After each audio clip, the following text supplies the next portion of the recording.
चलिए बाबू, इससे पहले क्लास में आपको कहां तक पढ़ा दिए थे? भाग नहीं, आर्टिकल 22। आर्टिकल 22, आज आर्टिकल 23। बैठ जाओ बैठ जाओ बैठ जाओ। आर्टिकल 20 पढ़ा दिए थे। 21, 20-21 कभी खत्म हो सकते हैं? कभी भी 20-21 से कोई बात खिलवाड़ नहीं कर सकता। 21 का क खत्म हो सकता है। हाँ, 21 का में क्या दिक्कत है? शिक्षा का अधिकार। वैसे नहीं कि इसको कितना शिक्षा है, तू लोग पढ़िए के कौन चीज कर लेता है। लाइव हो जाए, थोड़ा सा लाइव में सिस्टम गड़बड़ा गया था। लाइव में ना हमेशा कुछ ना कुछ उखड़ले रहता है। हाँ? 21 का क जो था शिक्षा का अधिकार, इसमें संशोधन और इस पे निलंबन किया जा सकता है। ये हम पढ़ा दिए थे ना। बताइए, 22 पढ़ा दिए थे, गिरफ्तारी से संरक्षण। इसमें दोनों तरह के प्रावधान हम आपको बता दिए, अपराध के बाद और अपराध से पहले, दोनों बता दिए थे। 23 बता दिए थे, यानी आज 23 पढ़ाना था। हाँ, चलिए 23 पढ़ा देते हैं भाई। हाँ बबुआ,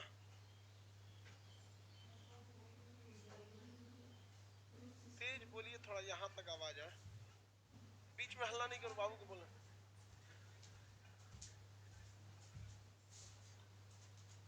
यूएपीए के समय चुनाव रहेगा तो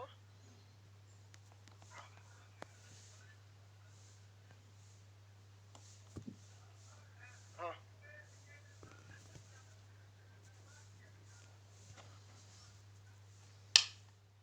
नहीं बैठिए। कोई व्यक्ति जेल में रहता है तो उसको वोट डालने का अधिकार नहीं है। सुनिए, चाहे यूएपीए हो चाहे कुछ भी हो, उसे वोट डालने का अधिकार नहीं है। लेकिन यदि उसको 2 साल से ज्यादा की सजा हो गई है और तब जेल में है, तो उसको चुनाव लड़ने की भी आजादी नहीं है। पहले क्या था, जेल के अंदर से आप वोट नहीं डाल सकते थे लेकिन चुनाव लड़ सकते। लेकिन अभी क्या कहता है कि अगर आपके खिलाफ मुकदमा चल रहा है और अगर फैसला नहीं आया है तो आप क्या कर सकते हैं? चुनाव लड़ सकते हैं, भले आप कहाँ हैं, जेल में। तो उनको सजा हुआ है अनंत सिंह को, मुकदमा चल रहा है अभी। अरे अनंत सिंह की बात कर रहे हैं हम, सजा हुआ है। तो फिर कौन दुनिया में रहता है लोग, खाली नाम सुन ले अनंत सिंह, सजा कहाँ हुआ है? अभी यूएपीए के तहत मुकदमा चल रहा है। तो सजा जब तक नहीं होगा, आर्टिकल 20 क्या कहता है, 21, 20 इस सब के बारे में, 20 में जब तक उसको अपराध घोषित न किया जाए तब तक आप अपराधी नहीं कर। बस सिंपल बात है। जिस दिन सजा हो जाएगा चुनाव लड़ने पर रोक लगा दिया जाएगा। 2 साल से ज्यादा की सजा होना चाहिए। जेल से क्या मतलब है? हमारे ऊपर कोनो एफआईआर कर देगा तो एफआईआर माने कौन चीज होता है? कोर्ट में अलग मैटर होता है, यहाँ अलग मैटर होता है। अब आपको आर्टिकल 23 पढ़ाते हैं। कौन सा? 23। 22 पढ़ा दिए थे, 23 में क्या चीज है भैया? देखिए, 23 और 24 ये हमें शोषण से बचाता है, कोई मिसयूज ना करे उस चीजों से। कौन बचाता है? 23 और 24। पहले हम समझते हैं 23 के बारे में। 23 में कई बातें कहा गया है। मानव तस्करी, दुर्व्यवहार, बलात्, श्रम, बेगारी, बधुआ, मजदूर। समझ में गया क्या चीज? देखिए आपका मानव तस्करी, दुर्व्यवहार, दुर्व्यवहार कैसे लिखाएगा जी? एगोरा छूट गया है, दुर्व्यवहार नहीं है।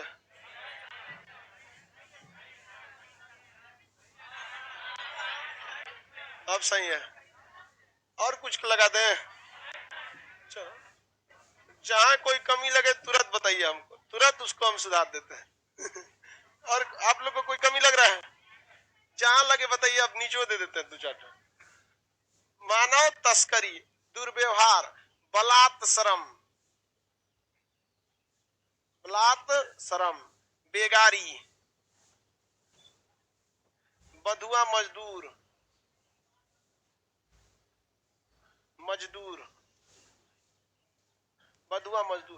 इस सब पे क्या लगा दिया गया? 23 के तहत रोक लगा दिया गया। क्या लगाया गया है? रोक।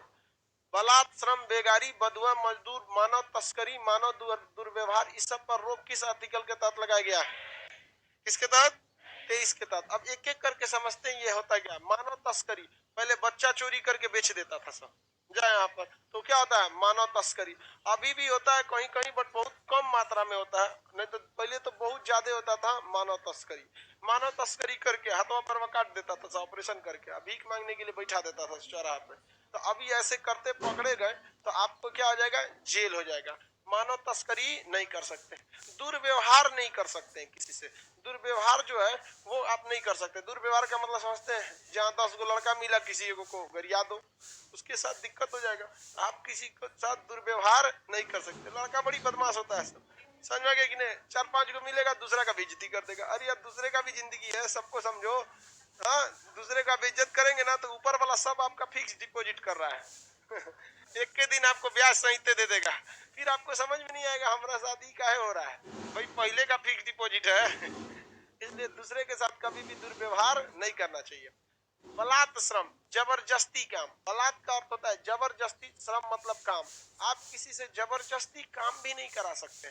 जैसे मान के चलिए आप सैलरी दे रहे हैं, किसी मजदूर को लाए, अब मजदूर को लाए 10 से 5 काम करने के लिए, और 10 से 5 बेचारा आया काम करने के लिए और काम कर रहा है, और आपको जरूरत है जल्दी काम करने का, तो उससे रिक्वेस्ट कीजिए कि थोड़ा वो काम करो, ओवर टाइम कर दो। क्या करो, ओवर टाइम। और नहीं तो ओवर टाइम का पैसा देंगे आप उसको। ओवर टाइम मान के चले, कहा कि महाराज हम लोग का मेहनत का काम है, कोनो पढ़ाना थोड़े है कि हम ओवर टाइम कर देंगे। एगो मजदूर बेचारा को कहे थे हम कि क्लास खुलने वाला, हम कहे बबुआ ओवर टाइम कर दो लोग 12 बजे रतिया को, सुबह क्लास खुल जाएगा। कह रहा है कि सर जी हम लोग को पढ़ाना नहीं ना है, जिस तरह आप कह रहे हैं आराम से ओवर टाइम कर दो, मेहनत का काम है, शरीर ये नहीं उठता है शाम के बाद। हमके बात सही बोल रहा है बेचारा। तो हम किसी से जबरदस्ती काम नहीं करा सकते, अगर वो उसकी इच्छा है तो ही करेगा, अदरवाइज में हम उससे बलात् श्रम यानी जबरदस्ती काम नहीं करा सकते। गैंग्स ऑफ वासेपुर मूवी में देखिएगा, जबरदस्ती मार मार के कोयला खदान में काम कराता है। केजीएफ कोलार गोल्ड फील्ड, उसमें भी क्या करता है, मार मार के काम कराता है कि नहीं कराता है केजीएफ मूवी में। तो ये अभी के वक्त में क्या लगा दिया गया, इस पर रोक लगा दिया गया। किस किस चीज पर, बलात् श्रम। जबरदस्ती आपसे काम नहीं कराया जा सकता। बेगारी भी आपसे नहीं कराया जा सकता है, बेगारी भी नहीं कराया जा सकता। बेगारी का अर्थ होता है बिना पैसा दिए आपसे काम करा लेना, या उचित मूल्य के बिना ही आपसे काम करा लेना, उसी को कहते हैं बेगारी। जैसे आप किसी रिक्शा वाले पे बैठ जी, किसी रिक्शा वाले पे बैठ जी और उससे कहिए स्टेशन चलो, और वहां जाके उतर के उसको 2 रुपया दे दीजिए, लो टॉफी खा लेना, ये क्या है, बेगारी है। क्या है, बेगारी। मतलब उसको कह देगा ये कौन ची दे रहा है, बेगारी कर रहे हैं तुरा हम। तो आप अभी किसी से बेगारी नहीं करा सकते। करा सकते हैं किसी से बेगारी नहीं, उस पर क्या कराया गया है, रोक लगाया गया। बंधुआ मजदूर पर भी क्या करा दिया गया, रोक लगा दिया गया। पहले बंधुआ मजदूर होते थे। बंधुआ मजदूर कैसे थे कि अगर कोई व्यक्ति किसी साहूकार या किसी मतलब पैसे वाले से पैसा ले लिया है, अब तो पैसा लेके वो कहता था कि हम इसका क्या करेंगे भैया, ब्याज न चुका के, बल्कि हम आपके पास इसके बदले काम कर देंगे, जब तक आपके यहाँ काम करेंगे इसका ब्याज नहीं बढ़ेगा। तो पहले किसान लोग जो थे उनका इनकम तो उतना होता नहीं था, किसानों की उतनी इनकम होती नहीं थी। अब किसान लोग ले लिया कर्जा, और कर्जा लेने के बाद वो कहा कि हम ब्याज नहीं देंगे बल्कि आपके पास काम कर देंगे, और अगले साल हम आपकी फसल से पैसा चुका देंगे। और गलती से अगर उस समय बारिश बाढ़ या कुछ आ गया तब तो काम खत्म, अब उसकी फसल बर्बाद। अब किसान खेती में इतना इनकम होता ही नहीं है कि आप एक ही फसल से 2 सालों का खर्चा निकाल सके। तो वही हो गया वही, अब आपको उसके पास कभी उतना पैसा ही नहीं आएगा कि उसका पूरा पैसा लौटा सके, और जब तक पूरा पैसा नहीं लौटाता है तब तक ब्याज के रूप में उसको काम करना पड़ेगा। उसको हम लोग क्या कहते हैं, बंधुआ मजदूर। आज के वक्त में बंधुआ मजदूर लीगल है, कोई भी बंधुआ मजदूर आज के समय लीगल नहीं है। माझी द माउंटेन मैन मूवी था, उसमें उसका बाप जो था, समझ में गया, बंधुआ मजदूर बनाने के लिए उसको भेज रहा था, उस छोटका को, तू भाग गया शहर धनबाद काम करने, फिर लौट के आया वहां, समझा कि नहीं। तो पहले बंधुआ मजदूर बहुत होते थे सब, तो बंधुआ मजदूर पर भी क्या लगा दिया गया, रोक लगाया गया। बंधुआ मजदूर पर भी क्या लगा दिया गया, रोक लगा दिया। अब बंधुआ मजदूर आप सब रख सकते हैं, नहीं रख सकते। बंधुआ मजदूर पे क्या लगाया गया है, रोक। तो बताइए मानव तस्करी पे रोक है या नहीं है, मानव तस्करी पर रोक। बलात् श्रम, बलात् श्रम का अर्थ क्या होता है, जबरदस्ती काम का। आप जबरदस्ती काम करा सकते हैं, हमारा पढ़ाने का मन नहीं है, आप जबरदस्ती कहिएगा कि पढ़े कीजिए, गलती पढ़ा देंगे, करिए यस सर, गलती पढ़ा देंगे ज्यादा जबरदस्ती कोई कहेगा ना पढ़ेबे कीजिए गलती पढ़ा देंगे, नहीं तो एक के बार पूरा अनुच्छेद पढ़ा के आज खत्म कर देंगे, अनुच्छेद 100 ले। बोलो किसी को है जबरदस्ती हमसे पढ़वाएगा? ज्यादा जबरदस्ती आज खत्म कर देंगे पॉलिटी, लाइन से बाँच देंगे पंडित जी की तरह, जगह 15 मंत्र पढ़ते हैं पूरा का पूरा बाँच देंगे। जा यहाँ पे सब हो गया, यहाँ पे समझ आया? आप किसी से बेगारी या बलात् श्रम नहीं करा सकते, लेकिन इसमें एक एक्सेप्शन है, जब राष्ट्रीय सेवा कराना होगा तो आपसे बलात् श्रम और बेगारी दोनों करा लेगा। जैसे देश पर युद्ध की स्थिति आ गई और कोई सैनिक छुट्टी पर जा रहा है, वो कह रहा है कि हमसे आप जबरदस्ती काम कैसे करा सकते हैं, तो कहेगा खाली आर्टिकल 23 पढ़े हैं, इसका जो अपवाद है ये एक्सेप्शन, वो कौन पढ़ेगा? उसमें कहा गया है कि राष्ट्रीय सेवा के लिए आज से बलात् श्रम को कराया जा सकता है और साथ साथ आपसे बेगारी भी कराई जा सकती है। समझ में आ रहा है कि नहीं आ रहा है? तो बलात् श्रम एवं बेगारी दोनों करा सकते हैं। जितने एनसीसी वाले हैं, इसमें कितने एनसीसी वाले? 2-4 गो है सब, इधर लड़की में 1-2 गो। तो एनसीसी जितने किए हैं लोग, इन सब लोगों से अगर राष्ट्र पर आफत आ जाएगा ना, उठा ले जाएगा आप लोग को घर से, पूरा एड्रेस उड्रेस लेता है एनसीसी में। हम लोग भी जब एनसीसी किए पूरा डॉक्यूमेंट्स लगा, उसका बटालियन नंबर अलॉट होता है, आप जिसमें होंगे आपका सर्टिफिकेट पे लिखा होगा किस बटालियन नंबर के हैं, आपका सीओ होगा, सर्टिफिकेट जो मिला होगा 2-4 सर्टिफिकेट। आप ए का तो सोचा कौन वैल्यू नहीं होता है, बी और सी का वैल्यू है, तो बी और सी का 2 सर्टिफिकेट होगा आपके पास और 2 कैंप सर्टिफिकेट होगा। भले आपका सीएटीसी कैंप क्यों ना हो, आर्मी अटैचमेंट नहीं भी हो, तो 2 कैंप करेंगे और 2 सर्टिफिकेट, और उसमें पूरा आपका बटालियन नंबर रजिस्टर्ड होता है। और जहां अगर सेना को जरूरत पड़ गया, मान के चलिए सेना बहुत ज्यादा लड़ाई में इंगेज हो गई और उसको पीछे सप्लाई की कमी है, तो पहले किसको ले जाएगा? एनसीसी वाला को, चल चल तुम यहाँ पे। आप कहेंगे कि ना हम तो ऐसे इंटर में मजाक में कर लिए थे चलो थोड़ा मजाक कराते हैं यहाँ पे, मार 4 जूता दे देगा, आपको कहाँ लगा देगा? बॉर्डर पे। आप लड़ने के लिए नहीं भेजेगा, लेकिन आपको कहाँ के लिए? सप्लाई के लिए हथियार। अब भाई देखिए एनसीसी वाले कर सकते हैं, उनको कहेगा 5.52 mm का दो, 7.62 mm का एमुनेशन चाहिए तो आराम से दे देगा। 5.56 है कि 7.62 mm है या 9.2 mm है, जितना mm का वो मांगेगा वो दे देगा उसको। ये सब आम आदमी को कौन सी समझ में आएगा? 7.62 mm की 9.2 mm है, कोई समझे में नहीं आएगा। वो मांगेगा एलएमजी का गोली, डाला देगा एसएलआर का गोली, लो हमें सेटे नहीं करेगा। तो एक आम आदमी को पता नहीं होता है ना हथियार के बारे में, उसको तो पता है उसके कमांडर से आदेश आया कि क्लोज इन फायरिंग हो रही है, हमको सीएमजी चाहिए, हम कार्बाइन मशीन गन। तो उसको आम आदमी को क्या पता चल रहा है कि इतना बंदूकों में कौन सा मांग रहा है वो? एनसीसी वालों को तो पता है। तो राष्ट्रीय सुरक्षा के समय आपको क्या किया जा सकता है? ले जाया जा सकता है, आपको उठा ले जाएगा। हमको भी ले जाए, हमको उठाइला की जरूरत नहीं, अपने चल जाएंगे। हम तो मना रहे हैं हमरा ले जाए आपको कौन सी लगता है? हम टीचिंग पढ़ाते जरूर हैं, लेकिन दिल से हम बस, हम बचपन से एक सपने देखे थे फौज में, बाकी कुछ सपने नहीं देखे थे हम तो। अभी तो कबो नहीं देखे थे कि पढ़ाना पड़ेगा। हमारे दादा भी कहते थे डॉक्टर मास्टर और वकील बड़ी खराब जिंदगी है, हमको कहा दिन भर चिल्लाते रहना है खराब जिंदगी का मतलब ऐसा नहीं कि खराब है, मतलब कहने का सेंस बहुत इसमें चिल्लाते रहना है। और ये तीनों ऐसा चीज है जिसमें आपको आखिरी सांस तक अपडेट रहना पड़ेगा। वकील अपडेट नहीं है, पता चला सुप्रीम कोर्ट को डिसीजन बदल दिया और जाके केस हार गया। डॉक्टर अपडेट नहीं है, कोरोना चल आया। मास्टर अपडेट नहीं है, एग्जाम का पैटर्न बदल गया। देख रहे हैं सीईटी ले आ रहा है, इस सब में अपडेट रहना पड़ता है। तो हमको कोई जरूरत है, हम तो मना रहे हैं कईयों मार होके हम चल चलते हैं यहाँ पे, हमको ट्रेनिंगों की जरूरत नहीं है, सब जानते हैं मार देगा आदमी सब। वैसे भी जो लोग आर्मी अटैचमेंट कैंप करते हैं उनको पूरा का पूरा आपको क्या मिलता है? क्या जी? अन्ना हजारे को, हाँ देखिए बहुत लोगों को एनसीसी के थ्रू भेजा गया था। एनसीसी एक बहुत बड़ी कोर डिवीजन है। अब ऐसे ही समझिए एनसीसी के बारे में कि 26 जनवरी को आरडीसी परेड हो जाता है, रिपब्लिक डे परेड में, तो उसमें एनसीसी का एक बटालियन जाता है, बाकी किसी को अलाउ है? बिहार पुलिस जाती है आप 26 जनवरी गणतंत्र दिवस परेड पर बिहार पुलिस जा सकती है, दिल्ली पुलिस वहां जाएगी, सीआरपीएफ वगैरह जा सकते हैं, लेकिन वहां पे जाते हैं कौन? एनसीसी। और उसमें भी लेडीज विंग और जेंट्स विंग दोनों जाते हैं, सब एनसीसी लेडीज और दोनों। तो राष्ट्रीय सुरक्षा पर क्या कर सकते हैं? हमें कराया जा सकता है। लाइव वाला कर रहा है सर, पबजी वाला भी सब हथियार के बारे में जानता है, डिजिटली और फिजिकली में उतना ही अंतर है जितना शेर और सुअर में अंतर होता है।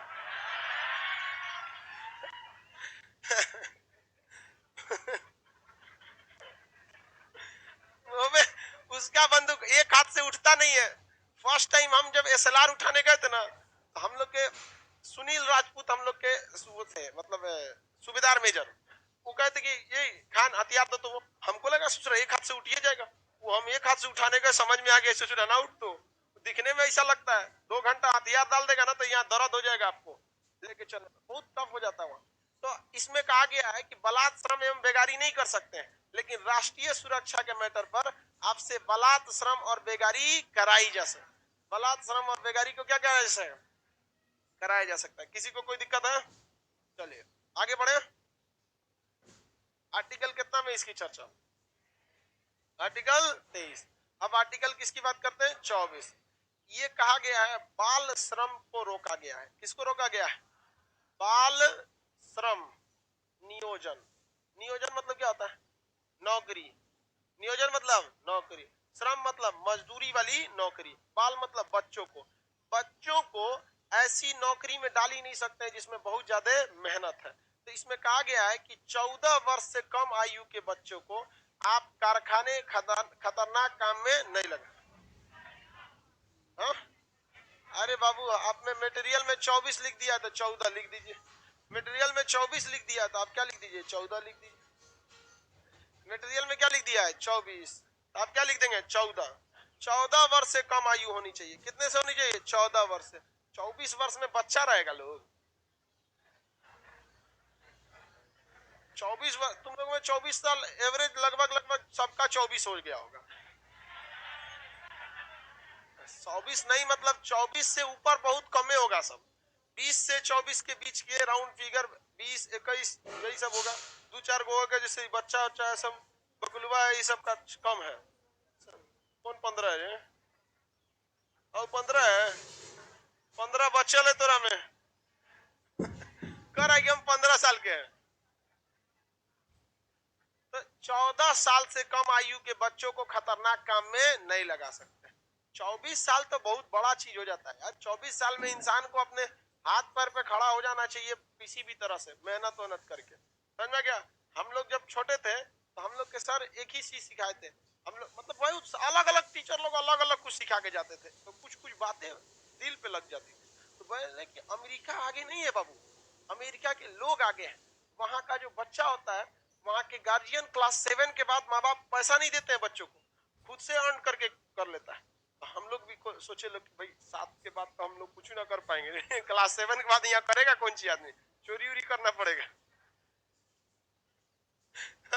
7 का लड़का क्या कर लेगा? कुछ नहीं। तो हम लोग सोचे थे ना, मैट्रिक के बाद हम लोग भी अपने पैर पर खड़े हो जाएंगे। 3-4 आदमी प्लान बनाए। उस समय एक तो पता किया हम लोग में, लड़का था पवन नाम का, एक बहुत बेहतरीन जॉब है, मैट्रिक के बाद मिल जाता है। और उस समय हम लोग 6 में पढ़ते थे। अकारा रेलवे में जॉब है, वो ग्रुप डी नाम है उसका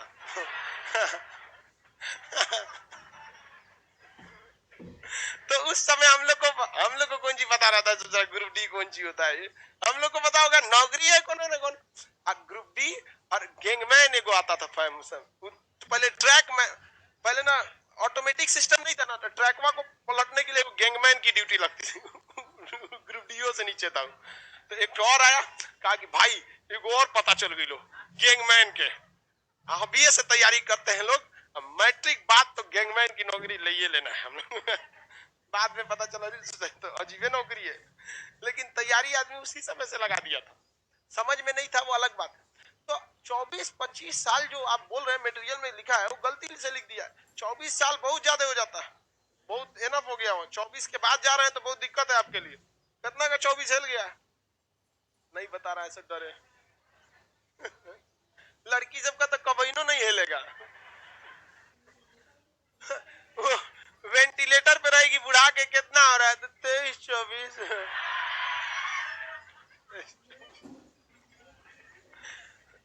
तो 14 वर्ष से कम आयु के बच्चे को आप खतरनाक काम में नहीं लगा सकते। खतरनाक काम में नहीं लगा। इससे 3 क्वेश्चन ज्यादा पूछता है। खतरनाक काम का सेंस होता है 4 जगह: कारखाना, इसमें आप नहीं लगा सकते। सबसे ज्यादा बच्चों को किस उद्योग में लगाया जाता है? कालीन उद्योग में। कहां पर? कालीन उद्योग में। मिर्जापुर नाम सुने? कालीन भैया। तो मिर्जापुर, भदोही, ये दो ऐसे जगह है जहां कालीन बहुत ज्यादा मात्रा में बनता है। कालीन समझते हैं? ये मैट, ये इंडिया का सबसे घटिया कैटेगरी का कालीन है जिसपे हम इसे लगाए हुए हैं। ये बारात बारात में लगा देता है तो हरा लाल रंग का विचार, ये सबसे घटिया टाइप का कालीन होता है, मतलब इससे लो लेवल का नहीं होता। जबकि मिर्जापुर में बहुत वीआईपी कालीन बनता है।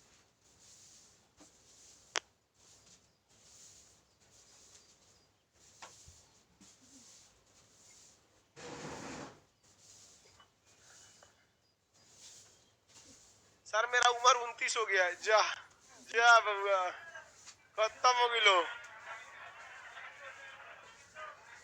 11 साल जिंदगी बचा है उसका, क्या करेगा? 60 साल जिंदगी मान के चलिए, लास्ट का 20 साल ससुरा कोनो काम का नहीं होता है, और शुरुआत का 30 साल जी चुका है। 50 खत्म, 10 बचल है। कालीन जिंदगी बहुत सिंपल है जी, लास्ट का 20 कोनो काम का नहीं रहता। कालीन उद्योग में सबसे ज्यादा किसे लगाया जाता है? बच्चे को, सबसे ज्यादा इस पे। तो सरकार इस पर रोक लगाई थी कि हर कालीन उद्योग पे इस चीज का क्या किया जाएगा? ध्यान दिया जा सके। आगे देखते हैं। आप किसी भी खदान में, खदान मतलब कोयला का खदान, भारत में खदान में सबसे ज्यादा कौन सा है? कोयला। तो कोयला के खदान में आप बच्चों को नहीं लगा सकते। इसके अलावे पटाखा उद्योग, कौन सा? पटाखा उद्योग। तमिलनाडु का जो शिवपुरी है, जगह का नाम क्या है? शिवपुरी। तमिलनाडु का जगह शिवपुरी। शिवपुरी में पटाखा उद्योग सबसे ज्यादा फेमस है। शिवपुरी में कौन सा उद्योग फेमस है? पटाखा उद्योग। इंडिया में सबसे ज्यादा पटाखा कहाँ बनते हैं? शिवपुरी। और हर साल कोनो ना कोनो पटाखा के गोदाम में एगो पटाखा भड़केगा तो पूरा गोदाम उड़ा देगा वहां पर। अक्सर देखिएगा, अब ये बारूद वाला चीज है, उसमें तो थोड़ा भी लापरवाही होगी तो बर्बादे कर देगा। तो छोटे बच्चों को क्या आप खतरनाक काम में लगा सकते हैं? बलात् श्रम 23 में, बलात् श्रम 14 से कम आयु के बच्चे, 14 वर्ष से कम, 14 वर्ष से कम आयु 24 में। समझ में आ गया कि नहीं? कितना सिंपल है, याद रखना। माचिस पटाखा दोनों एक में चलाता है, दोनों तो बारूदे एक टाइप का। माचिस भी तो क्या है? बारूदे है। तनी सा लगाता है, ज्यादा लगा देगा वो भी क्या हो जाएगा? बारूद हो जाएगा। कैटेगरी समझिए इसी में। हाँ, ये पटाखा उद्योग को बैन लगाया गया शिवपुरी में, बच्चों को नहीं लगाया गया। बच्चों को इस काम में नहीं लगा सकते। समझ में आ रहा है कि नहीं आ रहा है? बताइए, कारखानों में क्या हम छोटे बच्चों को लगा सकते हैं? खदानों में सबसे ज्यादा छोटे बच्चे किस उद्योग में? कालीन उद्योग। उत्तर प्रदेश का मिर्जापुर और भदोही, दो जगह, मिर्जापुर भदोही, ये सब जगह। हालांकि मिर्जापुर फेमस है, भदोही फेमस नहीं है। वहाँ कालीन ज्यादा बनता है। मोदी जी को देखिएगा ना, जहाँ भाषण देते हैं नीचे जमीन नहीं दिखेगा आपको, बड़का मोटा साइज का क्या बिछा रहता है? कालीन। एक कालीन है 5-5 लाख का आता है, 5-5 लाख का कालीन आएगा। बहुत महंगा महंगा कालीन होते हैं सब। समझ में गया? यहाँ 5 लाख में घर बन जाएगा, वहाँ कालीन बिछा रहा है। ये हो गया आपका कौन सा? 24 में। आर्टिकल कितना में? 24। ये 24, 23 और 24 जो है ये शोषण से बचाता है। किससे बचाता है? शोषण। तो हम ये कह सकते हैं कि शोषण के विरुद्ध हमें कितने अधिकार दिए गए? 23 और 24। शोषण के विरुद्ध कितने अधिकार? कौन कौन? 23 और 24। शोषण के विरुद्ध अधिकार 23 और 24। 23 और 24 याद रहेगा ना? किसी को कोई दिक्कत नहीं है? शोषण के विरुद्ध अधिकार 23 और 24। 23 में क्या है? बलात् श्रम बेगारी, मानव तस्करी दुर्व्यवहार, मानव तस्करी और दुर्व्यवहार। किसी को कोई दिक्कत नहीं है? आप किसी बच्चा, लड़का लड़की को पहले छोटे पे से उठा के बेच देता था, अभी क्या तस्करी अलाउ है? नहीं। तस्करी करते पकड़ा गए, बहुत ज्यादा जेल हो जाएगा आपको। ये सब चीजें नहीं करते। खतरनाक काम में बच्चों को लगा सकते हैं किस आर्टिकल के तहत? किसके तहत? 24 के तहत। सबसे ज्यादा बच्चे किस उद्योग में लगे? कालीन उद्योग में। अब आपने आर्टिकल कितना आएगा? 25। आर्टिकल 25, अंतःकरण की स्वतंत्रता। किसकी? अंतःकरण की स्वतंत्रता। अंतःकरण की स्वतंत्रता। किसकी स्वतंत्रता? अंतःकरण। कॉन्साइंस, इसे क्या कहते हैं? कॉन्साइंस, अंतःकरण की स्वतंत्रता। यहाँ धार्मिक स्वतंत्रता की बात नहीं कहा है। किसकी बात कहा है? अंतःकरण की स्वतंत्रता। अतः आप किसी भी प्रकार के रीति को, रिवाज को फॉलो कर सकते हैं, अपने धर्म का प्रचार कर सकते हैं। धर्म का क्या कर सकते हैं? प्रचार कर सकते हैं। धर्म का प्रचार कर सकते हैं। उसके किसी भी रीति को आप क्या कर सकते हैं? फॉलो कर सकते हैं। किसी भी रीति को क्या कर सकते हैं? फॉलो कर सकते हैं। बताइए, धर्म प्रचार पर क्या रोक लगाया गया है? धर्म प्रचार पर रोक नहीं लगाया गया। लेकिन अगर सरकारी धन से कोई चीज है तो उस पर धर्म प्रचार नहीं कर सकते। या हम धर्म प्रचार कर सकते हैं कि नहीं? कर सकते हैं। यहाँ सरकार कौन सी देती है?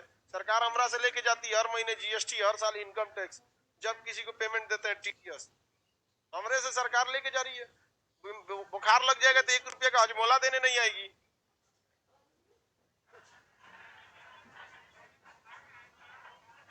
अच्छा, बुखार में हजमोला किसी काम का नहीं हो? अरे भाई वही पैरासीटामोल कुछ देने आएगा? नहीं देने आएगा। और सरकार हम लोग से दुनिया भर का पैसा लेती है हर महीने। हम लोग से क्या, आप ही लोग के फीस में से उसे लेके जाया जाता है। तो हमरे ऊपर सरकार कोई बैन नहीं लगाती। लेकिन हम धर्म प्रचार के लिए थोड़े बैठल है। हम बैठे हैं पढ़ाने के लिए। धर्म प्रचार करेंगे तो इतना आएगा? धर्म के मामले में हमारा उतना कंसेप्ट नहीं है। हमको उतना धर्म के मामले में कंसेप्ट नहीं। हमको कुछ अतो पता नहीं रहता है। जो जहां से मिलता है धर्म वाला हम बटोर लेते हैं। ईसाई धर्म से कुछ मिला, लाओ। सिख धर्म से लाओ। हम फूल दे के बटोर के रख ले धर्म के। धर्म के मामले में हमको मतलब उतना नॉलेज नहीं है। मतलब अभी बताओ ना भाई, आप ही लोग को धर्म के बारे में नॉलेज है?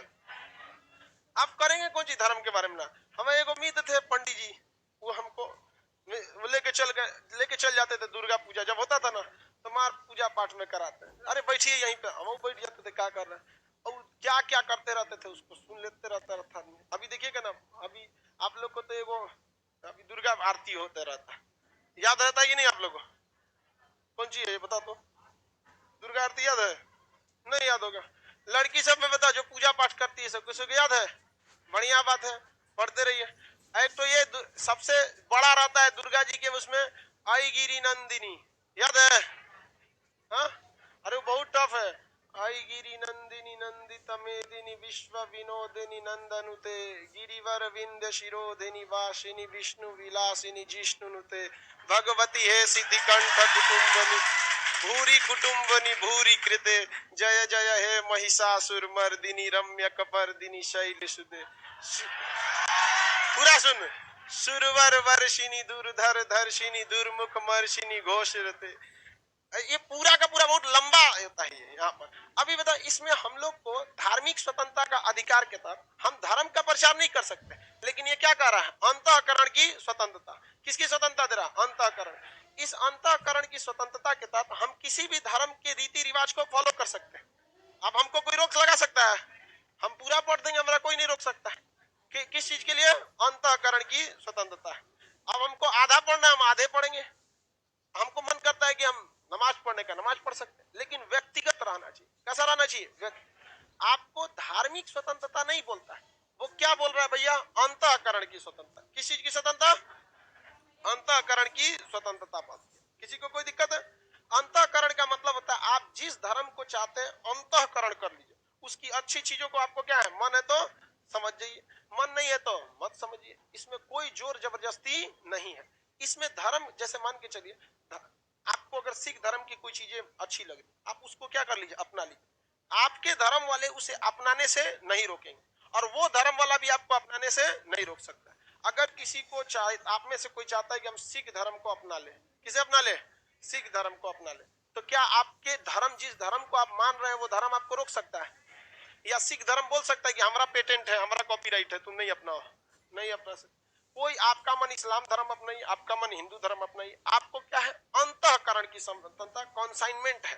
मतलब आप, संविधान क्या कहता है? वो ये कहना चाहता है कि आप ज्यादातर धर्म को फॉलो कीजिए, उसकी अच्छी चीजों, न कि उसका ब्रांड एम्बेसडर बन जाइए ना हम हिंदू हैं यहाँ पर। अरे भैया दिल से रहो ना, तुम कुछ भी रहो यहाँ पर। अब नाम रहेगा हिंदू की तरह, काम हम कुछ आते पते नहीं, उल्टा सीधा, तो क्या हिंदू कहला जाएगा? वैसे नाम से मतलब नहीं। तो संविधान क्या कहता है? अंतःकरण की स्वतंत्रता। किसकी स्वतंत्रता? अंतःकरण की स्वतंत्रता। किसी को कोई दिक्कत नहीं है? अंतःकरण की स्वतंत्रता का मतलब समझ आ गया? आप में किसी को नमाज पढ़ने का है और आप मुसलमान नहीं है तो आप पढ़ सकते हैं कि नहीं? क्या कोई मुस्लिम आपको रोक सकता है? या आप अगर किसी दूसरे धर्म के हैं तो रोक सकता है नहीं, लेकिन उसके रीतियों को आपको फॉलो करना पड़ेगा, उसकी रीतियों को। अब मान के चलिए नमाज पढ़ना है, तो नमाज का जो नियम कानून है पूरे बदन का कपड़ा पहन के, ये नहीं कि हाफ पैंट पहन के चल जाए नमाज पढ़, तब वो रोक देगा वहां, तब क्या कर देगा, रोक देगा। वो आपको अंतःकरण से नहीं रोक सकता है, लेकिन जो उसके नियम कानून है उसको आप क्या कर सकते हैं, फॉलो कर सकते हैं। समझ में आ गया कि नहीं? अब आपको दुर्गा पूजा में जाना है या कुछ भी, तो आप क्या ले जा सकते हैं, थाली लेके जाइए, आरती कीजिए, लेजर लाइट लेके चल जाइएगा, तूर देगा था कि वहीं पे टॉर्च लेके आया है। आपको वो आरती करने से नहीं रोक सकते, आरती करने से नहीं रोक सकते, लेकिन अगर आप उसके रीतियों को फॉलो नहीं करेंगे तो उसके खिलाफ वो क्या कर सकता है, रोक सकता है। हमारा मन, हम आरती करना चाहते हैं, कोई रोक देगा? हमारा मन, हम जाके पगड़ी बांध के एकदम बढ़िया सिख वाला को सत श्री अकाल जाके पूजा पाठ कर लेंगे, कहां पर, गुरुद्वारा में, कोई रोकेगा?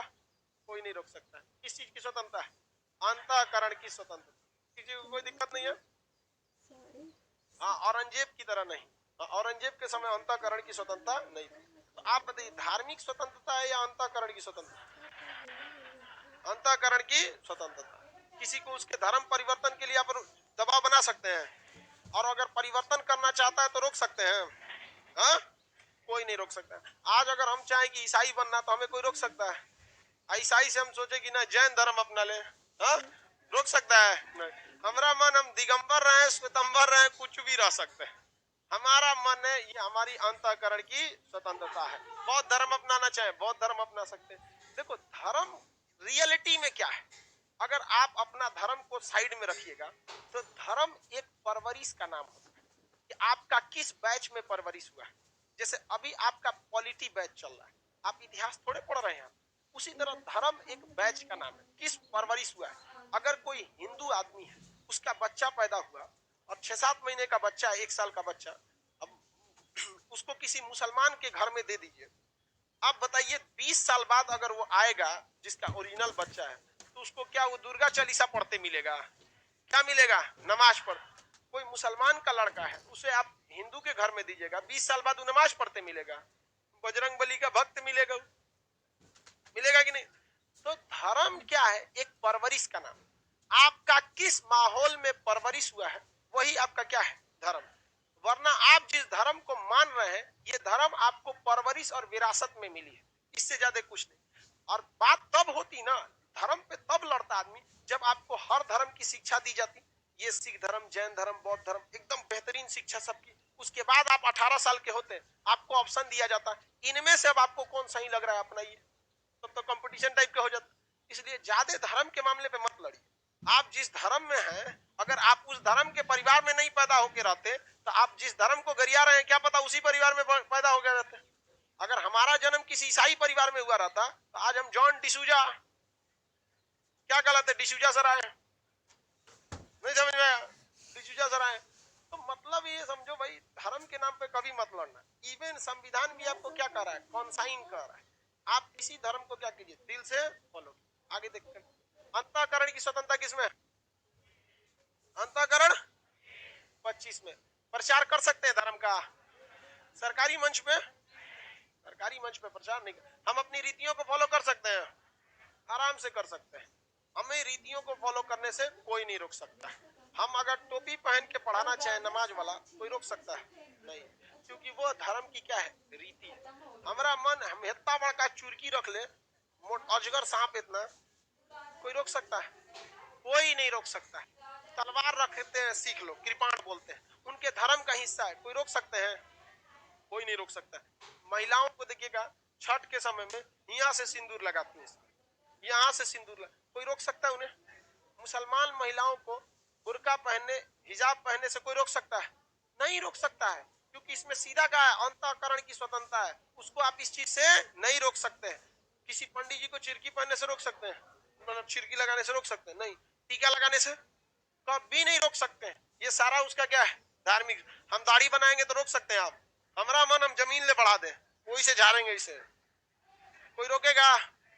कोई नहीं रोक सकता हमको। आप लोग बताइए, कोई रोक सकता है? कोई नहीं रोक सकता। आप लोग का मन, आप कुछ धर्म को फॉलो कीजिए, उस धर्म के हिसाब से चलते रहिए, कोई आपको नहीं रोक सकता। किसमें? 25। धर्म का प्रचार कोई रोक सकता है? लेकिन यहाँ आर्टिकल 13 आ जाएगा। क्या आ जाएगा? आर्टिकल 13। अगर आप अपने धर्म के प्रचार के चक्कर में दूसरे की धर्म की क्या करने लगेंगे? बुराई। दूसरे की धर्म की क्या करने लगेंगे? बुराई। तब आपको आर्टिकल 13 क्या कर देगा? लतिया दे। आपका धर्म अच्छा है, आप माइक पे चिल्लाते रहिए, लेकिन आपको यह अधिकार किसी ने नहीं दिया कि आप दूसरे धर्म को क्या कहिए? गलत है। और आप जिस धर्म को कहते हैं कि फलनिया धर्म गलत है, आप जरा सोचिए कि अगर आप उस धर्म में पैदा हुए रहते तो क्या कौन सा धर्म अपनाते? नहीं। तो धर्म की लड़ाई नहीं है बाबू, कि पढ़े लिखे हो तुम समझो, ये लड़ाई परवरिश की है, ये परवरिश की लड़ाई, इसलिए इसमें मत लड़ो, फायदा नहीं होने वाला इससे। लेकिन धर्म, राजनीति और मोहब्बत, ये तीन ऐसी चीज है जिसके सर पे चढ़ गया उसको कुछ नहीं दिखता है, नहीं दिखता है। जो मोदी जी का भक्त है उसको महंगाई नहीं दिखेगी, नहीं दिखेगा उसको। जैसे लालू जी का भक्त है, इसको कुछ नहीं दिखेगा। जो जिसका भक्त, राजनीति में यही होता है और मोहब्बत में भी यही होता है, जिसको जो अच्छा लग गया उस ससुरा कहेगा ये दुनिया का सबसे, अरे ससुरा दुनिया देख ले तू, दुनिया का सबसे अच्छा, दुनिया देखवे नहीं किए, दुनिया का सबसे अच्छा। अरे कौन सी दुनिया देखा है तुम लोग? इंडिया से बाहर नहीं गया, बोलता है दुनिया का सबसे अच्छा। बिना पासपोर्ट के कहता है कि दुनिया का सबसे अच्छा है। तो ये बड़ी खराब, धर्म का नशा बड़ी खराब होता है। इस सब पे क्या लगा दिया? रोक लगा दिया 25 के तहत। बोलो पतरू। अजय देखिए, सरकारी जगहों पर, सरकारी जगहों पर सुनिए ध्यान से, सरकारी जगहों पर आपको अगर जाना है तो आप पूरा का पूरा धार्मिक रूप से चल जाएंगे, ये भी गलत है। मान के चलिए कि हम सरकारी टीचर रहते हैं, ठीक है, और हम मार के त्रिफला टीका लगा लेते हैं, ऐसे ऐसे टीका, योगी आदित्यनाथ की तरह गेरुआ पहन के आप सभी लोग को कहते हैं, कोई गुड मॉर्निंग नहीं कहेगा, सब प्रणाम बोलेगा, ऐसे करें, तो ये भी उतना छूट भी सही नहीं है। धर्म घर के अंदर और घर के बाहर निकलिए तो शिक्षा लेके निकलिए। जब आप धार्मिक जगह और घर में जाइए तो किसको लेके जाइए? धर्म। शिक्षा ज्यादा जरूरी है। आगे बढ़े सर। नेपाल सब, भारत देखिए हम लोग कैसे भैया, अंतःकरण की स्वतंत्रता है, ये आर्टिकल किसमें है? 25 में। अच्छा, इसको हम हटा सकते हैं? बाई दी हटा देंगे तो आर्टिकल 13 कौन कूद जाएगा? Supreme court. कौन आ जाएगा? सुप्रीम कोर्ट कहेगा साइड हटो बकलोल कहीं का, हटाता है यहाँ पे। ये हम रीति फॉलो कर सकते हैं कि नहीं? हमें धर्म प्रचार की स्वतंत्रता है कि नहीं? लेकिन अगर सरकारी पद पे बैठ जाएंगे तो नहीं है। सरकारी पद पर बैठे योगी आदित्यनाथ मुख्यमंत्री हैं, सरकारी पद पे बैठे, वो धर्म का प्रचार नहीं कर सकते। करते कहां कर देते हैं बकलोल कहीं का। उस हिसाब से तुम कहोगे ओवैसी धर्म का प्रचार कर, टोपी पहने हैं तो वो अपना धर्म का गेरुआ पहने हैं, टीका लगाए हैं, ओवैसी भी अपने धर्म का दाढ़ी रख के टोपी लगाए हैं, दोनों का हटवा दीजिए। ऐसा सेलेक्टिव नीति नहीं चलेगी यहाँ पर। वो कहते हैं कि इंशाअल्लाह हम जरूर चुनाव जीतेंगे इस बार और बहुत ही अच्छे वोटों से जमहूरियत की सरकार आएगी इंशाअल्लाह। वो बोलते हैं जय श्री राम हम जीतेंगे। लो, अरे पिसा रहा है तुम लोग। हमको क्या मतलब है भगवान को लाने के लिए? भगवान चुनाव में क्या लिए आएगा भाई? भगवान को मंदिर में रहने दो, अल्लाह को मस्जिद में, भगवान को चुनाव में लेके आता है।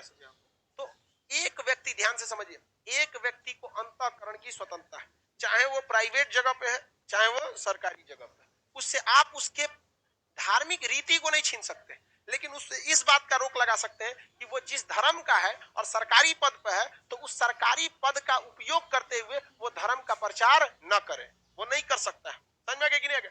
जब राम जन्मभूमि पर चंदा देना था तो योगी आदित्यनाथ अपने मुख्यमंत्री कोष से पैसा नहीं दिए थे, 9 लाख रुपया अपने व्यक्तिगत खाता से दिए थे। जो विधायक नेता उनको सैलरी मिला था। अब सैलरी जो मिलता है वो आपका अपना है, आप कहीं जान दे सकते हैं। अंतःकरण की स्वतंत्रता आ गया, किसी को कोई दिक्कत नहीं, रीति प्रचार कर सकते हैं, सरकारी पद पे प्रचार कर देंगे, रीतियों को मान सकते हैं, सरकारी पद पे रहते हुए रीतियों को मान सकते हैं, मान सकते हैं। भाई रीति मानने में क्या दिक्कत है? मनमोहन सिंह सरकारी पद पर थे, पगड़ी बांधते थे कि नहीं?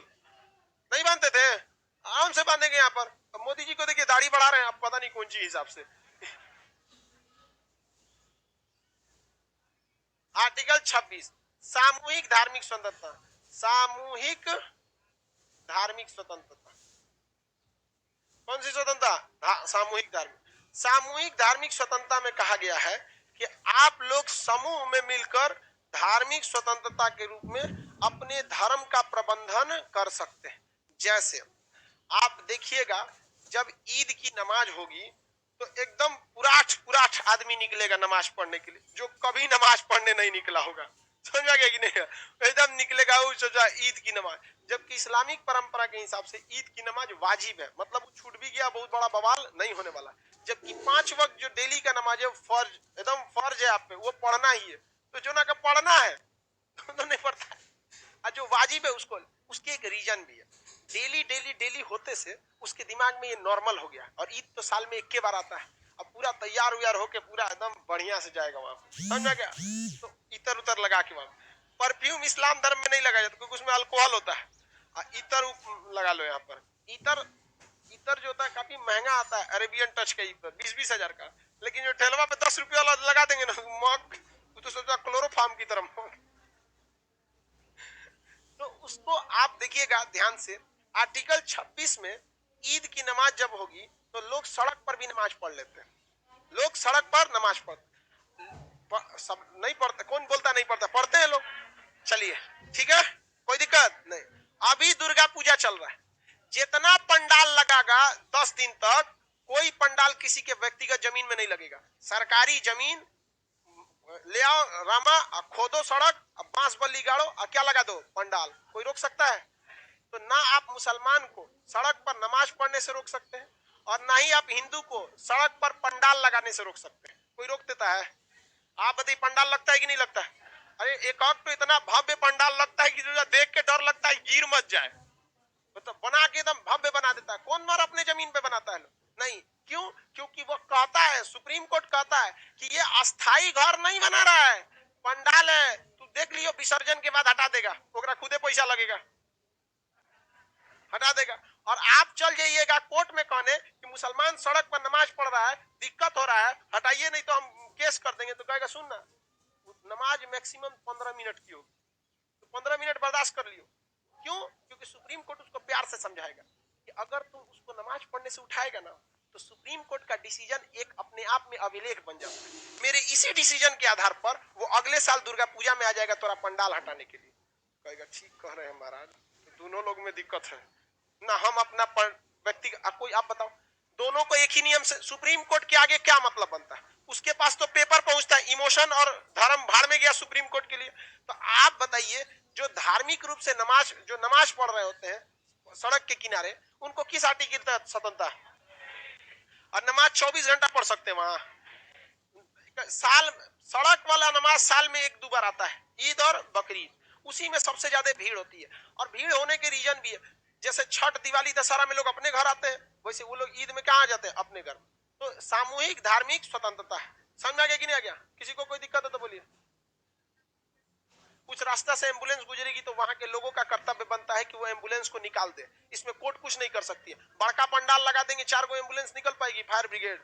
आप खुद समझिए, दोनों को सोचिए। सुप्रीम कोर्ट एक और रास्ता नहीं देगा। अगर वो कह देगा, क्या कहेगा सुप्रीम कोर्ट कि अगर सड़क पे नमाज हो रही है, एम्बुलेंस जा रहा है, तो वो रिक्वेस्ट कर सकता है। आप लोग में खुद समझ होनी चाहिए, आप एम्बुलेंस का रास्ता छोड़कर नमाज पढ़े। आपको धार्मिक स्वतंत्रता है तो दूसरे को भी चारों ओर घूमने की स्वतंत्रता है, तो खुद छोड़ के बैठिए। या तो वैकल्पिक व्यवस्था बताइए वहां एक आदमी को कि एम्बुलेंस फंस जाए तो इधर से चल जाए। और अगर उसने रोक लगा दिया कि ना एम्बुलेंस के वजह से आप नमाज नहीं पढ़ सकते, तो याद रखिए बबुआ, अगला दिन, अगला साल उसी फैसले को आधार बनाकर सुप्रीम कोर्ट में एगो याचिका डाल कर देगा कि पंडाल के आगे जब दुर्गा आरती होता है ना, तो ट्रेन चल जाती है, पता नहीं चलता। याद रखिएगा, पंजाब में गुरदासपुर में एक जगह है, रावण दहन हो रहा था, और ट्रेन पे पटरी पे लोग बैठ के रावण का जला देते हैं, हाँ मारो रावण को मारो, ट्रेन कचल के चली गई कि नहीं? लुधियाना में, पंजाब में, गुरदासपुर की लुधियाना में ऐसा समझा गया कि नहीं? सर पंडाल तो सड़क के किनारे बनाया जा सकता है, एकदम बनाया जा सकता है। अरे यार तुम सड़क के बीचों बीच कहां पंडाल बना सकते हो? सड़क पे बना।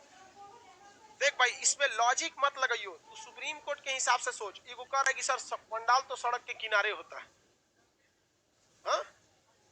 जितने बड़े साइज के होते हैं वो सब तो फील्ड में बनाए जाते हैं, सड़किया पे बड़ पंडाल बनेगा। तो आपको दोनों की स्वतंत्रता किसमें है? 26। आप खुद से सोच के देखिए, जब पटना में गुरु पर्व मनाया गया था, इतना भव्य मनाया गया था गुरु पर्व पटना में जिसका कोई हद नहीं। पटना साफ सुथरा हो गया था, एकदम बेहतरीन, जब सिख धर्म का गुरु पर्व मनाया गया था। आप कलकत्ता जाके देखिए, इतना भव्य दुर्गा पूजा होगा, कोई गली चौराहा नहीं छोड़ेगा कलकत्ता में जिसका पूरा भव्य सजा दिया जाएगा उसको। छठ पूजा देखिए कहाँ होगा, बिहार में, पूरा बेहतरीन सजा देगा। आप कहेंगे कि सर ये तो अभी आप बोल रहे हैं कि सरकार धर्म के मामले में हस्तक्षेप नहीं करेगी, तो सरकारी पैसा से सजाया क्यों जाता है, हुआ कि नहीं हुआ? तो भैया आप एक चीज देखो, दोनों में, भारत में इस एरिया में हिंदू मुस्लिम की संख्या ज्यादा रहती है, इसलिए एग्जांपल इसी पे हो जाता है। ईद की नमाज के दिन सरकार अपने पैसा से चूना छिड़कवाती है, देख लियो तू लोग, कोई नहीं देखे हैं? मुसलमान है कोई होता है कि नहीं होता? होता है। तो दोनों में सेम होता है कि नहीं? अलग बात है कि उन लोग का उतने भर होता है, काम ही उतना, सजावट वगैरह वाला है नहीं वहां पे। इस्लाम धर्म में होता सफाई पूरा होता है। क्या आप मस्जिद के पैसा से होता है? नहीं, नगर निगम कराती है, वो खुद कराती है गवर्नमेंट। और जब तक नमाज नहीं होता ईद का, वहां एगो दरोगा की गाड़ी, पुलिस की गाड़ी खड़ी रहेगी, रहती है कि नहीं? तो भेदभाव नहीं होता, ये आपके दिल में बैठ गया है भेदभाव, कि सरकार आपके साथ भेदभाव कर रही। इसको निकाल के देखिए, देश आपके साथ भेदभाव नहीं करता है। इसको निकाल दीजिए एक मिनट के लिए आप, और फिर कहते हैं धर्म। देख भाई, तू धर्म नहीं, इस पे ध्यान दे, किस चीज पर? अंतःकरण। हम आपसे एक बात पूछते हैं कि कोई अगर हिंदू ही है या मुस्लिम ही है, अगर सच्चे दिल से भगवान से मुसीबत में कहता है हम बहुत फंस गए हैं, हमरा हेल्प चाहिए, तो भगवान कहेगा भक्त मुसलमान है, नहीं हेल्प करेंगे। ये आप कह सकते हैं, वो नहीं कहेगा। या कोई हिंदू है सच्चे दिल से मांग देता है कि ऊपर वाला ईश्वर खुदा अल्लाह हमारी मदद करिए, यीशु मसीह भाई गुरु, क्या कहेंगे? भक्त तू हमारे कंपनी का नहीं है, कभी कहेगा? कभी नहीं कह सकता। वो हम लोग की संकुचित सोच है, लेकिन संविधान निर्माताओं की सोच संकुचित नहीं थी। वो यहाँ धर्म का बात की है कि अंतःकरण का, अंतःकरण का। और संविधान कहता है कि आप धर्म को अपनाने के स्थान पर इस बात को प्रीफर कीजिए कि आप अंतःकरण कर लीजिए। पूरा ईसाई धर्म मानने का अर्थ है, उससे बेटर रहेगा कि आप ईसाई धर्म के रीति रिवाज, उसके अच्छे सिद्धांतों को फॉलो कर लीजिए। किसी को कोई दिक्कत? आगे बढ़े, कोई क्वेश्चन है तो बोलिए। सर वाराणसी में रोड पर हो जाता, अरे यार वाराणसी में कहीं हर जगह का अलग अलग नियम होता है। वाराणसी में तो भीड़ो भाड़ बहुत ज्यादा होता है। तू जाना कलकत्ता दुर्गा पूजा, तनी कलकत्ता में चपा के मर्जी हो जाए, इतना भीड़ होगा। बात बोलता है कि सड़क पे होता है। आर्टिकल 26 में क्या है? सामूहिक धार्मिक स्वतंत्रता। 25 में व्यक्तिगत धार्मिक स्वतंत्रता। हमें पंडाल लगाने की स्वतंत्रता, पंडाल के आगे आरती करने की स्वतंत्रता। हाँ, क्या हमको कोई पुलिस ये कह कर मना कर सकती है कि पंडाल के आगे तुम आरती लगाए, इधर जाम लग गया है, रोक सकती है? नहीं। लेकिन ये आपका काम है कि अगर एम्बुलेंस या कोई इमरजेंसी है तो आपको रास्ता देना पड़ेगा। क्या करना पड़ेगा? देना पड़ेगा। किसी को कोई दिक्कत किसमें? व्यक्तिगत धार्मिक स्वतंत्रता 25। आगे बढ़ जा। अब ध्यान से समझिए दुर्गा पूजा के, इस चीज के लिए दुर्गा। हाँ बोलिए, तेज से बोलो, तेज से। यार सुनाई दे रहा है कुछ? एक आदमी को सुनाओ, वो सुनाएगा। चुप रहो, सुन रहे हो?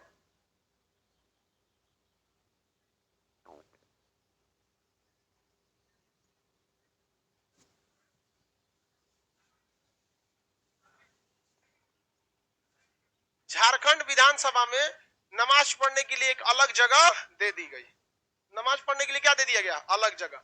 ये धार्मिक स्वतंत्रता के तहत है या नहीं है? देखिए अब बात समझिए ध्यान से, ये फुल टू ये राजनीति हो जाती है। क्या हो जाती है? राजनीति। और कोर्ट में आप इसे नहीं जीत सकते। बात समझिए क्या होता है। मीडिया में कुछ और बोला जाता है, कोर्ट में कुछ और बोला जाता है। कोर्ट में अगर आप केस कहिएगा कि झारखंड विधानसभा में मुसलमानों को नमाज पढ़ने के लिए अलग जगह दिया गया है, तो वहां वकील जानते हैं क्या कह देगा? कहेगा कहाँ अलग जगह दिया गया? वो पूछ रहे थे नमाज कहाँ पढ़ना है, हम बोल दिए वहां पढ़ लीजिए। किसी को पूजा करना है तो वो उधर कर ले। समझा गया? कोर्ट में वो दूसरा बात बोल देगा, अब पब्लिक में दूसरा बात बोल देगा, मीडिया में दूसरा। क्योंकि ये सारा चीज किस लिए? समझा रहेगा? सीधा कह देगा कि हम मस्जिद थोड़े बनाए हैं। क्या कह देगा? मस्जिद। और आप बताइए मस्जिद बना है, कोर्ट में जीत जाएंगे कि नहीं? आप आखिर शिकायत किसके पास लेके जाएंगे? कोर्ट के पास। कोर्ट पूछेगा मस्जिद कैसे बना दिया? मस्जिद कहां बना है महाराज? विधानसभा का एक हिस्सा है, 20 वो कमरा है। पहले वहां मीटिंग होता था, अभी लोग को नमाज पढ़ने के लिए बोल दिए जा नमाज पढ़ लो। वहां समझ में खाली है तो बोल दिए। और किसी को पूजा करना है तो बोलिए हम पूजा करा देते हैं, लेकिन हनुमान जी का चाहे मूर्ति नहीं लगा सकते क्योंकि मस्जिद तो बनाए नहीं है वहां। समझ रहे हो कि नहीं? और गेम खेल गए। बात समझ रहे हैं? कहेगा कि हम मस्जिद थोड़े बनाए हैं, हम खाली जगह दिए नमाज पढ़ने के लिए। और कोर्ट कहेगा तब हिंदू को भी जगह दे दीजिए पूजा करने के लिए, तो कह देंगे हाँ दे देंगे, वो कमरा में पूजा कर लीजिए, लेकिन मूर्ति उर्ति स्थापित मत कीजिएगा। समझ रहे हो? बहुत राजनीति होता है यहाँ पर। एक कह रहा है कि सर गांधी मैदान में नमाज पढ़ सकते हैं, होता है क्या बात की है बाबू, तुम ध्यान से समझिए। तू पटना आना, ईद की नमाज गांधी मैदान में होती है और पूरा भर के, और अभी आना रावण का दहन होगा उसी गांधी मैदान में होगा। यही इस देश की खूबसूरती है, जहां ईद की नमाज होगी वहीं पर रावण दहन भी हो जाता है। तुम लोग ये सब नहीं देख रहे, ये देश को बचा के रखियो भैया, तुम लोग आने वाला भविष्य इस देश का। समझ में आ गया कि नहीं आ गया? नेता होता के चक्कर में नहीं आना है। आप समझ में आ गया आपको? किसी को दिक्कत? देखिए आपके हिसाब से वो सही है आपका सवाल कि विधानसभा में नमाज पढ़ने के लिए जगह दिया गया, लेकिन मस्जिद नहीं बनाई गई, तो वहां हिंदू धर्म के लिए पूजा करने का जगह दिया जाएगा, लेकिन मूर्ति स्थापित कर सकते हैं नहीं। अगर मूर्ति स्थापित कर देंगे तो क्या स्थापित कर देगा? मस्जिद। और आप लड़ते रहिए, समझे? लड़ते रहिए, चुनाव जीतते रहेंगे। आगे बढ़ते हैं, चलिए आगे का क्लास आप समझिए ध्यान से। सूचना दुर्गा पूजा के लिए सूचना आपको समझाते हैं। मंगलवार को क्लास खुलेगा ऑफलाइन 19 तारीख को। 19 काफी लंबा छुट्टी हो जाता है, जिसके कुछ रीजन भी है। आपको फ्राइडे पड़ जाता है 15 तारीख को, सैटरडे 16, 18 को संडे, 17 को संडे, और 18 को हो जाता है मंडे। 18 को बहुत कम, कई जगह विसर्जन है सुन रहे हैं उस दिन अगल बगल, तो सबको लेके भी चलना है। तो आपका क्लास कब खुलेगा बाबू? 19 को मंगलवार। आप सब लोग को शुभ दशहरा। आप